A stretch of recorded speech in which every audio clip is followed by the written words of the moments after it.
Dios le bendiga a mis hermanas, qué bendición, qué placer poder estar aquí con ustedes compartiendo un poquito más de la palabra del Señor. Oremos, ¿sí? Señor Jesús, Padre Celestial, Dios bueno, gracias Señor, gracias por la oportunidad que tú nos das, Señor, de estar aquí reunidas para aprender de tu palabra, para buscar tu rostro. Oh Dios mío, abre nuestros corazones, Señor, abre nuestro entendimiento para que podamos recibir hoy lo que tú tienes para nosotras. En el nombre de Jesús. Amén y amén. Hermanas, el tema que le quiero compartir hoy es un interrogante. ¿Dónde está Dios cuando yo sufro? Y yo no quiero que hablemos de ese sufrimiento que es producido a causa de nuestros pecados. Porque cuántas saben que el pecado sí tiene consecuencias. No, hermanas, yo quiero que hablemos de una pregunta que muchas personas se han hecho, que en un tiempo yo también me hice. ¿Por qué sufre el justo? ¿Dónde está Dios cuando yo sufro? Y es que en estos tiempos, aún más en los tiempos de Jesús, se entendía que si una persona estaba en desdicha, en pobreza, si una persona estaba enfermo, tenía pérdidas, algo había hecho. Y preguntaban, ¿quién pecó? ¿Pecaron sus padres? ¿Pecó él? ¿Quién pecó? Y eso no es invención, mis hermanas. La Biblia está llena de citas que nos hablan de la bendición de obedecer y de la maldición de desobedecer. Tenemos capítulos tan poderosos como Deuteronomios 28, que tiene una lista enorme de bendiciones que le pueden sobrevenir, que le van a sobrevenir a los que obedecen. En este caso, el pueblo de Israel se obedecía al Señor. Versículos tan poderosos como que seremos cabeza y no cola, que prestaremos y no tomaremos prestado, están en este capítulo. También una lista enorme de consecuencias fatales a la desobediencia. Y pensando en todo eso, me acordaba de que una vez un hermano de nuestra iglesia, un hermano amado por nosotros, amado por mi familia, él está pasando por tiempos realmente muy difíciles, tiempos de angustia, tiempos de dolor. Y él le preguntaba a mi esposo, fíjense, ni siquiera él estaba hablando conmigo, hablaba con mi esposo y yo escuchaba. Y él le preguntaba a mi esposo, ¿qué pasa? ¿Qué pasa cuando oras? ¿Qué pasa cuando ayunas? ¿Qué pasa cuando declaras la palabra y la crees? ¿Qué pasa cuando obedeces en todo lo que entiendes es correcto? Pero el Señor no concede tu petición y te pasa lo peor que piensas que puede pasarte. ¿Qué pasa? Entonces mi esposo se quedaba pensando. Yo me imagino que la respuesta, yo no sé. Pero mi hermano dijo algo que tocó mi corazón. Él dijo, no me quedó nada más después de mi pérdida, después de su pérdida. No le quedó nada más que levantar sus manos y decir, Jehová dio, Jehová quitó, sea el nombre del Señor bendito. Wow, hermano, no es fácil. Pero la verdad es que muchos nos hemos hecho esta pregunta. ¿Dónde está Dios cuando yo sufro? ¿Por qué permite Dios que yo sufra? Hermanas, y es que en estos tiempos que estamos viviendo, revolucionarios, de pandemia, de crisis, de necesidad, de racismo, de pérdidas, queremos encontrar la razón de por qué Dios permite que yo sufra. Y nos preguntamos una y otra vez, ¿dónde está Dios cuando yo sufro? Yo recuerdo en mi infancia un corito muy alegre, cristiano, que cantábamos cuando yo era chiquita, seguro ustedes lo conocen también, y decía el corito, no puede estar triste un corazón que alabe a Cristo, no puede estar triste un corazón que alabe a Dios, yo canto, y digo aleluya, no puede estar triste un corazón que alabe a Dios. Pero ¿cuántas sabemos que este corito es totalmente falso? Que sí puede estar triste un corazón que alabe a Dios. Y lo vemos en la Biblia cientos de veces. Moisés estuvo triste, José estuvo triste, David estuvo triste, Jesús estuvo triste muchas veces, Pedro, Pablo, los discípulos estuvieron tristes. Sí, mi hermana, sí puede estar triste un corazón que alaba a Cristo. Elías estuvo tan y tan triste que le pidió al Señor morir. Puede estar triste un corazón que alaba a Cristo. Lo que no puedes jamás permanecer en tristeza, permanecer en desesperanza. Sí, mi hermano, se puede estar triste, llorar si hay que llorar. La palabra del Señor nos enseña en Eclesiastés 3:3 que hay tiempo para todo debajo del sol. Permítame repetírselo una vez más. Puede estar triste un corazón que alaba a Cristo, pero lo que no puede jamás es permanecer en tristeza, permanecer en dolor. Hermanas, la verdad es que tenemos miedo a sufrir, tenemos miedo al sufrimiento, y ya este miedo es sufrimiento, ya este miedo a lo que va a venir es dolor. Yo quiero que hoy aprendamos o leamos una historia en la Biblia que nos cuenta la historia de dos hermanas íntimas, amigas de Jesús. Esas hermanas tienen una tristeza muy grande, una pérdida grande, pero ellas agregan, además de su dolor, además de su tristeza, agregan reproche al Señor, culpa al Señor, y hacen su situación más difícil. Yo quiero que vayamos a nuestras Biblias y empecemos a leer a Juan 11 a partir del versículo 17. Amén. ¿Me acompañan, siervas? Dice: vino pues Jesús y halló que hacía ya 4 días que Lázaro estaba en el sepulcro. Betania estaba cerca de Jerusalén, como a 15 estadios, y muchos de los judíos habían venido a Marta y a María para consolarla por su hermano. Entonces Marta, cuando oyó que Jesús venía, salió a encontrarle, pero María se quedó en casa. Y Marta dijo a Jesús: Señor, si hubieses estado aquí, mi hermano no habría muerto. Mas también sé ahora que todo lo que pidas a Dios, Dios te lo dará. Jesús le dijo: tu hermano resucitará. Marta le dijo: yo sé que resucitará en la resurrección, en el día postrero. Le dijo Jesús: yo soy la resurrección y la vida. El que cree en mí, aunque esté muerto, vivirá. Y todo aquel que vive y cree en mí no morirá eternamente. ¿Crees esto? Le dijo: sí, Señor, yo he creído que tú eres el Cristo, el Hijo del Dios que ha venido al mundo. Habiendo dicho esto, fue y llamó a María su hermana, diciéndole en secreto: el maestro está aquí y te llama. Ella, cuando lo oyó, se levantó deprisa y vino a él. Jesús todavía no había entrado en la aldea, sino que estaba en el lugar donde Marta le había encontrado. Entonces los judíos que estaban en casa con ella y la consolaban, cuando vieron que María se había levantado deprisa y había salido, le siguieron diciendo: va al sepulcro a llorar allí. María, cuando llegó a donde estaba Jesús, al verle, se postró a sus pies, diciéndole: Señor, si hubieses estado aquí, no habría muerto mi hermano. Jesús entonces, al verla llorando y a los judíos que la acompañaban también llorando, se estremeció en espíritu y se conmovió y dijo: ¿dónde le pusiste? Le dijeron: Señor, ven y ve. Jesús lloró. Dijeron entonces los judíos: mirad cómo le amaba. Y algunos de ellos dijeron: no podía este, que abrió los ojos del ciego, haber hecho también que Lázaro no muriera. Aleluya, mis hermanas, qué tremendo. Aunque aquí vemos el reproche de estas hermanas diciéndole al Señor: si hubieras estado aquí. También ellas están diciendo: creíamos, sabemos que si tú hubieras estado aquí, mi hermano no hubiera muerto. Ellas tienen fe que su hermano no hubiera muerto si Jesús hubiera estado ahí.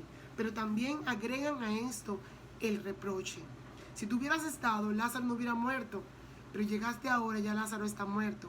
En otras palabras, Señor, llegaste tarde. Ellas estaban tristes, tenían un dolor, y le agregan a su dolor reproche, le agregan a su dolor queja y culpa al Señor. Hermanos, yo quiero que vayamos más temprano a este capítulo 11 y empecemos a leer un poquito desde el versículo 1. Yo sé que muchas conocemos esta historia, yo sé que otras no la conocen, por eso quiero que entendamos un poquito más lo que está pasando. En el capítulo 11, versículo 1, nos dice que estaba entonces enfermo uno llamado Lázaro de Betania, la aldea de Marta y de María, su hermana. María, cuyo hermano Lázaro estaba enfermo, fue la que ungió al Señor con perfume y le enjugó los pies con sus cabellos.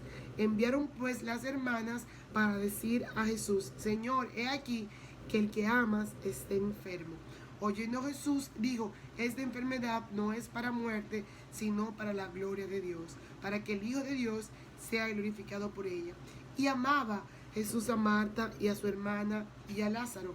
Cuando oyó pues que estaba enfermo, se quedó 2 días más en el lugar donde estaba. Luego, después de esto, dijo a los discípulos: vamos a Judea otra vez. Le dijeron los discípulos: Rabí, ahora procuraban los judíos apedrearte, y otra vez vas allá. Respondiendo Jesús: ¿no tiene el día 12 horas?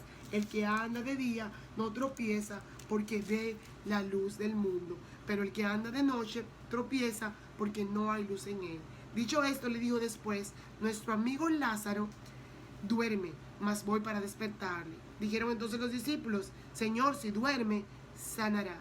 Pero Jesús decía eso de la muerte de Lázaro, y ellos pensaron que hablaba del reposar del sueño. Entonces Jesús le dijo claramente: Lázaro ha muerto, y me alegro por vosotros de no haber estado allí, para que creáis, mas vamos a él. Aleluya, mis hermanas. En los versículos que leímos del 17 en adelante, conocimos estas dos hermanas, Marta y María, que le estaban diciendo al Señor: Señor, si hubieras llegado antes, mi hermano no hubiera muerto. Y es que Jesús estaba a un día de camino, pero cuando llegó el mensajero, se queda Jesús 2 días más. Un día le toma al mensajero llegar donde estaba Jesús. 2 días se queda Jesús donde estaba, y un día le toma a Jesús volver a la aldea, ir a la aldea de Marta, María y Lázaro. Son 4 días. Y la razón de todo esto es que cuando el mensajero llegó para decirle a Jesús: Lázaro está enfermo, ya Lázaro había muerto.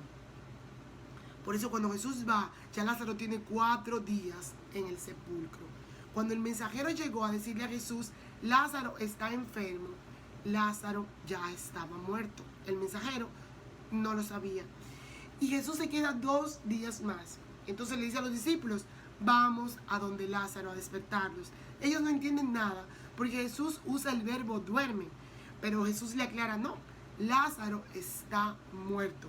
Y me alegro por vosotros que están aquí, o sea, que no están allá, que están aquí, para que crean, más vamos a él.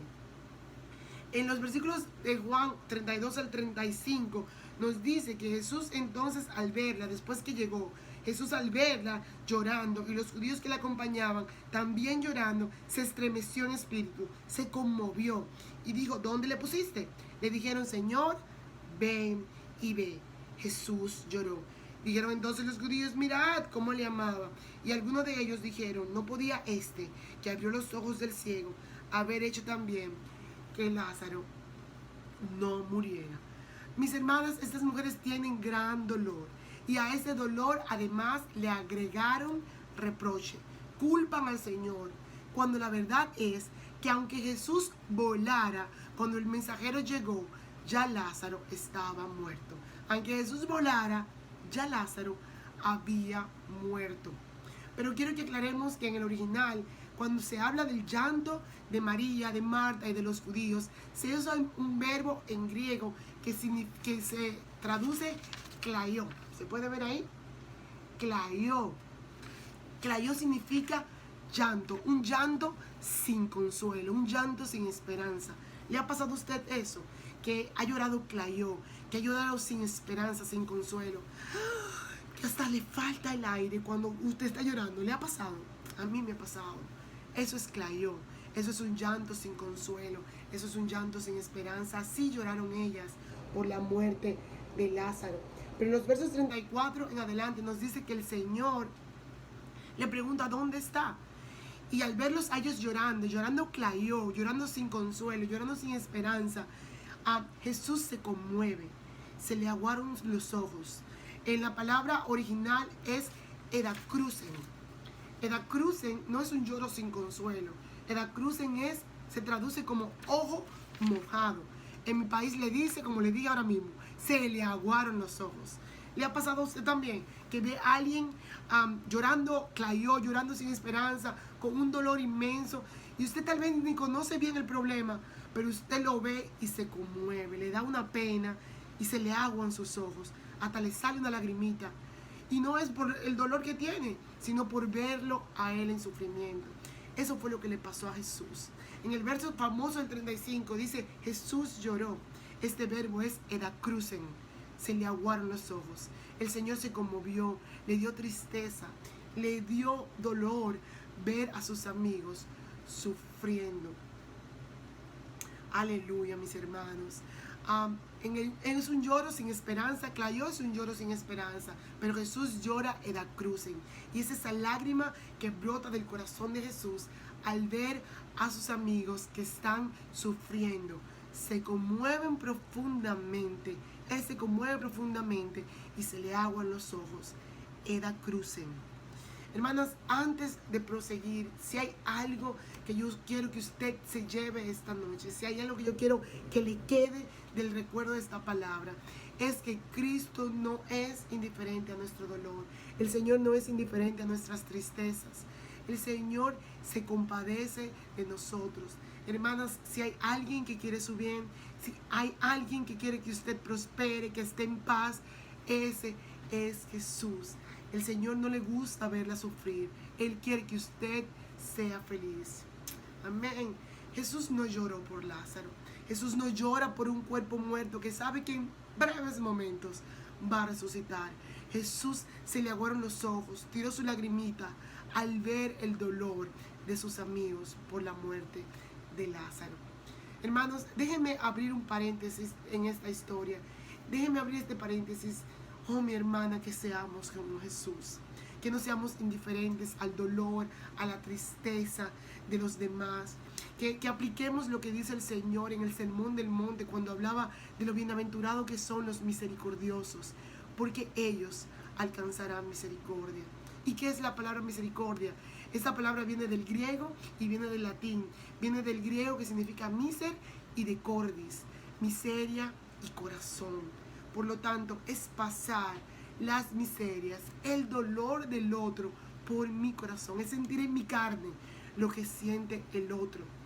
Misericordia en griego es helenos, viene de la palabra helenos, que significa la capacidad de sentir, vivir y experimentar las miserias, las desdichas del prójimo. Sentir en el alma las miserias de los demás. Dios sintió nuestras miserias. Cuando el Señor estaba en la tierra salvando y sanando, nadie le gritó, ¡Hey, Jesús, hijo de David, ten gracia por mí! Jesús, hijo de David, ten amor por mí. No, mis hermanas, el grito era, Jesús, hijo de David, ten misericordia de mí. El Señor siente mis miserias, siente mis desdichas, Él la pasa por su corazón. En cambio nosotras, mis hermanas, ¿cuántas veces somos tan dadas a decir, ay, mi hermana, cuánto lo siento? ¿En verdad estamos sintiendo algo? ¿O solo lo decimos por quedar bien? Bienaventurados los misericordiosos, porque ellos alcanzarán misericordia. Hermanas, cierro el paréntesis, volvamos a nuestra historia. Hermanas, nosotras muchas veces somos como Marta y como María y como los judíos. Y decimos, sí, el Señor tenía poder para salvar, el Señor tenía poder para sanar, pero Jesús no llegó a tiempo. Ay, se murió Lázaro. Ay, se me enfermó el niño. Ay, me dejó el marido. Ay, me cortaron la luz. Ay, me sacaron de la casa. Ay, ay, ay. Jesús me dejó sola. El Señor llegó tarde. Y agregamos despropósito al obrar del Señor. Pero Jesús no es pasivo. Jesús no es indiferente cuanto a nuestro dolor, a cuanto a nuestras tristezas. Jesús siempre, siempre, siempre, todos sus actos son para nuestro bien. Yo quiero que leamos otra vez a partir del versículo 38. Hermanas, perdónenme si yo leo mucho la palabra de Dios, si me gusta decirlo exactamente como la Biblia lo dice. Yo soy amante de las Escrituras. Yo creo que la palabra del Señor es viva y es eficaz. Ministra sola, nos redarguye sola, nos cuenta sola. Es poco lo que nosotros podamos decir Ella es luz y es lumbrera en nuestros caminos. Amén. Dice el verso del 38 en adelante. Jesús, profundamente conmovido, otra vez vino al sepulcro. Era una cueva y tenía 2 piedras puestas encima. Una piedra, no 2. Le dijo Jesús, quitad la piedra. Marta, la hermana del que había muerto, le dijo, Señor, hiere ya, porque tiene 4 días. Jesús le dijo, no te he dicho que si crees verás la gloria de Dios. Entonces quitaron la piedra de donde había sido puesto el muerto, y Jesús, alzando los ojos al cielo, dijo, Padre, gracias te doy por haberme oído. Yo sabía que siempre me oyes, pero no lo dije por causa de la multitud que está alrededor, para que crean que tú me has enviado. Y habiendo dicho esto, clamó a gran voz, Lázaro, ven fuera. Y el que había muerto salió atadas las manos y los pies con vendas y el rostro envuelto en un sudario. Jesús le dijo, desatadle y dejadle ir. Aleluya, mis hermanas, gloria a Dios. Jesús siempre llega a tiempo. No solo para deshacer una leyenda que existía, que los ángeles podían venir y resucitar un cuerpo muerto antes de los 3 días, sino para que los judíos que hace 3 meses querían apedrear a Jesús. Usted puede leerlo en el capítulo 10 de Juan. Nos cuenta esta historia, que los judíos querían apedrear a Jesús. Ahora estaban creyendo en Cristo y Jesús iba a ir al cielo, pero iba a quedar Lázaro por un tiempo como testimonio vivo del poder de Dios, sin hablar una palabra, predicando sin decir una palabra, ministrando del poder del Señor. Y nos dice el capítulo 12 de este mismo libro de Juan que muchos dejaban el judaísmo y seguían el cristianismo por ver a Lázaro resucitado. Aleluya, gloria a Dios. Jesús siempre llega a tiempo. No agregue despropósito al obrar de Dios. Mis hermanas, ¿dónde está Dios cuando yo sufra? Yo quiero que usted se lleve algo esta noche. Dios tiene un plan. Dios tiene un propósito. Nosotros no podemos ver muchas cosas, pero Dios sabe todo. Y usted me dirá, hermana Loli, es que mi invierno espiritual ha sido muy grande. Mi prueba, mi proceso, como dicen ahora, mi desierto, ha sido muy grande, muy largo, muy fuerte. Yo le creo a mi hermana, pero déjenme contarle algo.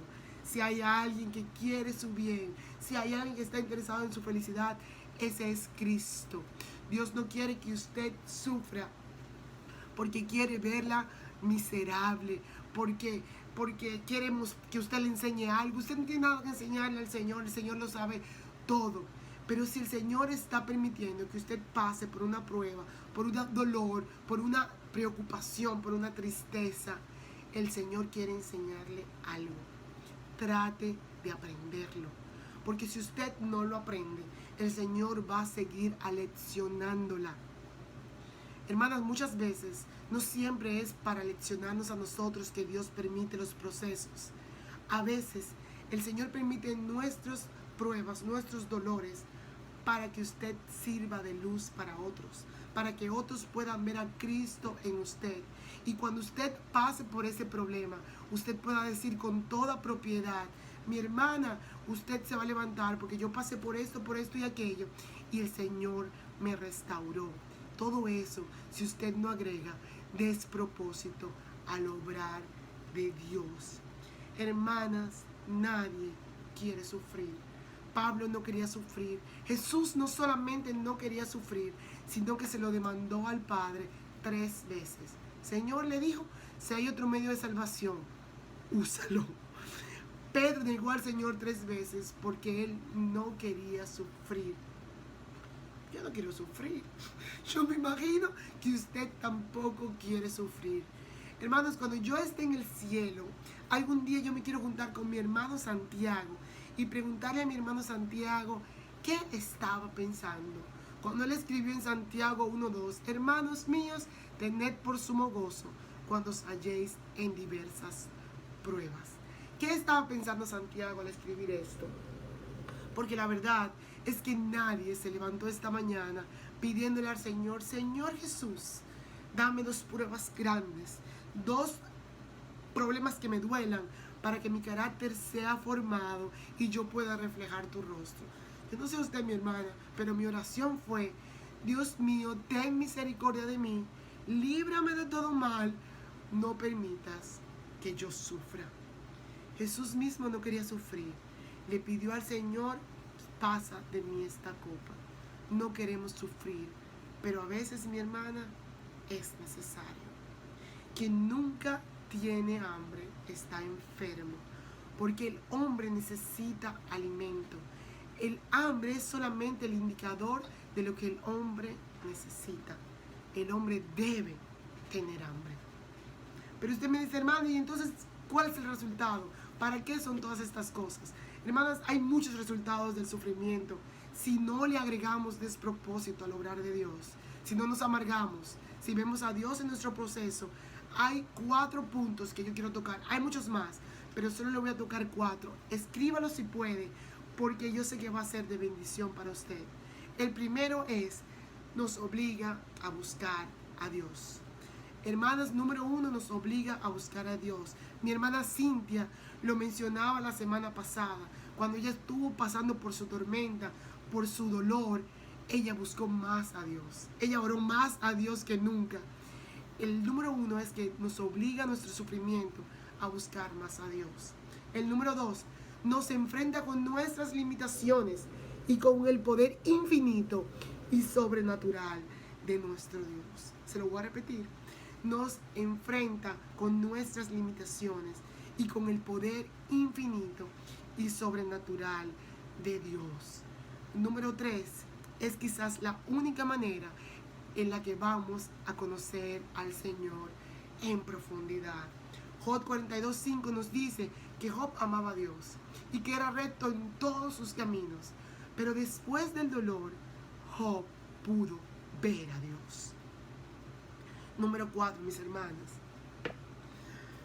Nuestros sufrimientos, nuestras tristezas son para algo. No son para amargarnos ni para vernos miserables. Son para algo. Miren, mis hermanas, nuestras heridas son para algo. Usted ve este florero. Aquí hicimos un diseño de este florero. Ahí más o menos, mis hermanas. Pero lo que yo quiero que ustedes entiendan es que este florero tiene marcas. Son cicatrices. A veces nos pasa a nosotros eso. Pasamos por dolor, por aflicción. Y el Señor le place volvernos a armar.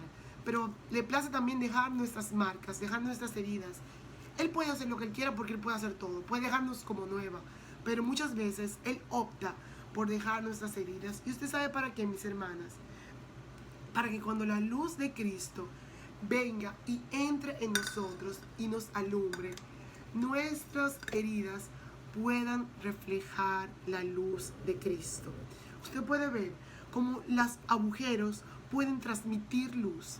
Así usa Dios nuestras heridas. Así usa Dios nuestros problemas. Y como le decía anteriormente, usted después, con toda propiedad, puede alumbrar a otros y decirle, Señor puede restaurarte porque me restauró a mí. Mira mis heridas, como lo que me causaron, pero el Señor me restauró y me formó nuevamente.